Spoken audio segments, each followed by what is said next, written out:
Hey guys, so today I'm going to be showing you a recipe for flourless chocolate cake with ganache on top.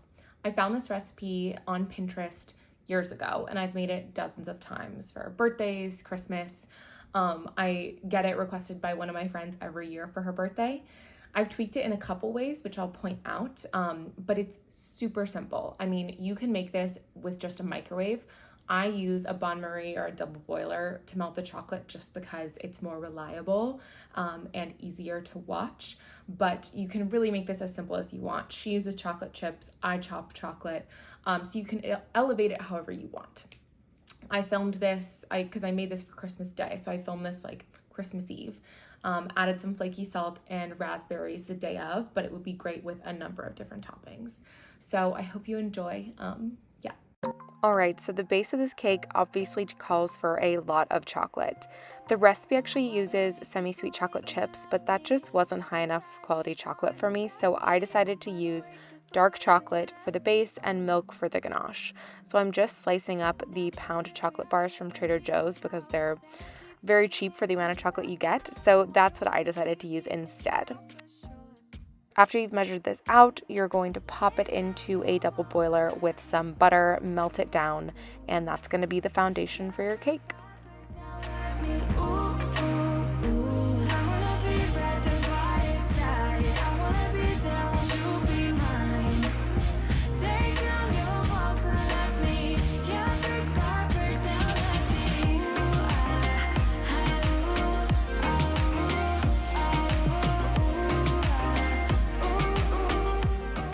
Once that's melted, you're going to add in some granulated sugar, some brown sugar, which you can see I was really struggling to get out of my measuring cup here. Add in those two sugars, add in some salt, some vanilla, and then a couple of eggs. You're going to whisk that together. And then the final step is sifting in the cocoa powder.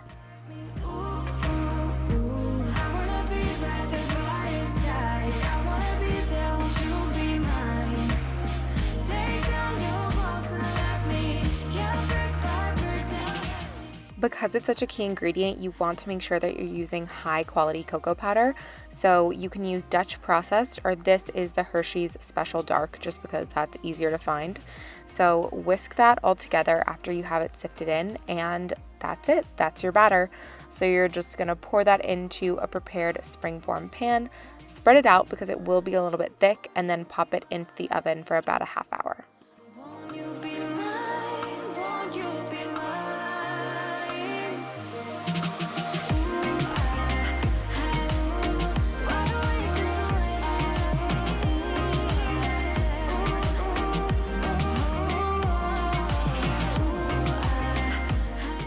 Now we're going to move on to the second part of the cake, which is the ganache that goes on top of it.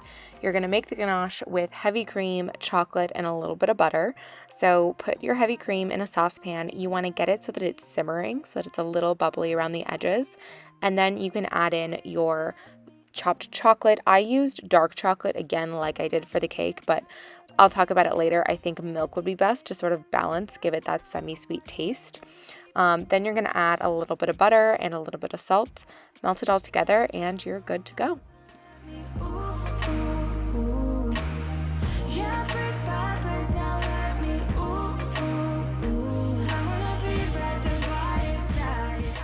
You want to make sure your cake is cooled, so I would wait to prepare the ganache for a little bit. I forgot to say that, just because you don't want the cake to be so hot that it melts the ganache immediately. So you want the ganache to be melted and then pour it over your cooled cake so that you're able to spread it out and it stays thick on top. Once that's cooled, you can add whatever toppings you like. I decided to go for flaky salt and raspberries this time. I usually go for raspberries because this is a very tart cake, especially when you make it with dark chocolate. It is a very dense cake, so having a little bit of that brightness from the fresh fruit really helps. But strawberries would be great. You could do like a caramel sauce, but again, I just feel like it's too sweet when you add more sweet on top of it. But it is such a stunner. I mean, beautiful on any table and a huge hit. I highly recommend, and you can do this in one day. You can do it in a couple hours, so it is an easy fix if you don't know what to make for dessert. Okay guys, I hope you enjoyed that. Like I said, super simple. Here I made it dark chocolate instead of that semi-sweet, and it was really powerful. I think next time I would do dark for the cake and milk for the ganache, maybe. And I would also, my springform pan was a little bit bigger than hers, so it was a little bit thinner. I would maybe not double, but 1.5 the cake. Leave the ganache the same, just so that you get a little bit more cake. But this is always a hit, and it's nice because I always know it's going to be a success. It's really foolproof. So a couple weeks before this, I actually made this twice over the holidays, because a couple weeks before I was going to make something for my boyfriend's birthday, and then I realized I didn't have the equipment, and it was day of.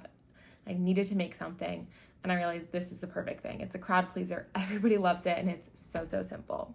So I hope you enjoyed it. Let me know if you try it or if you tweak it, and I really appreciate you guys watching. So take care.